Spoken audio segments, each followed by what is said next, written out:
ரமேஷ் அவர்கள் கிறிஸ்துவ உலகத்துக்கன்று பல படங்களை உண்டாக்கியிருக்கிறாங்க. அதில் என்னை கவர்ந்த ஒரு படம் சத்தியத்தை தேடி என்ற படம். நீங்களும் பார்த்துருக்கலாம் ஒருவேளை. அந்த படத்தினுடைய வசனங்கள் அநேகமாக என்னுடைய பிரசங்கத்தில் இருந்த வசனங்கள். என்னுடைய புஸ்தகம் கிறிஸ்தவன் தேவையா என்ற இந்த புஸ்தகத்திலிருந்து நிறைய மேற்கோள்கள் எடுத்து அந்த படத்தை உண்டாக்கியிருக்கிறார். அதை தொடர்ந்து ஒளியை தேடி என்ற ஒரு படம் எடுத்தாங்க. அதுவும் இயேசு எப்படி மெய்யான ஒளி. இதுக்கு மூல காரணமாக இருந்தது நான் சொன்ன ஒரு ஸ்லோகம் உபனிஷத்தில் இருக்கு. அசோதமா சத்கமய தமசுமா ஜோதிர்கமய மிருத்யமா அமிர்தம் கமயன்னு. சத்தியம் இல்லாதது சத்தியத்துக்குள் வழிநடத்தும். அதுதான் சத்தியத்தை தேடி என்று ஒரு பேர் வச்சார்.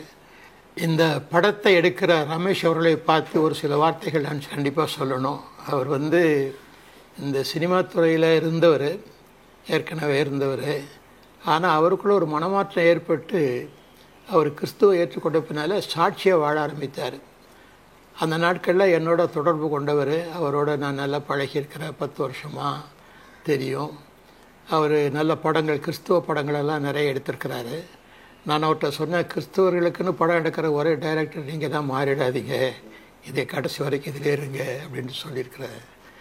அதனால் அவர் 10 வருஷமாக அவரும் ஊழியம் செய்கிறார் ஆண்டவருக்காக. அவரை கூப்பிட்டு பயன்படுத்தலாம். அவர் நல்லா பிரசங்கம் பண்ணுவார். என்ன போல சில காவியங்கள் இலக்கியங்கள் எல்லாம் சொல்லுவார்.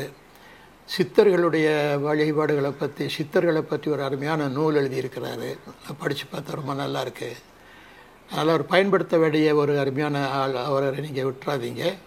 அதனால் அவர் உங்களுக்கு நான் இன்ட்ரடியூஸ் பண்ணுறேன். ஆண்டவர் உங்களை ஆஸ்வதிப்பார்.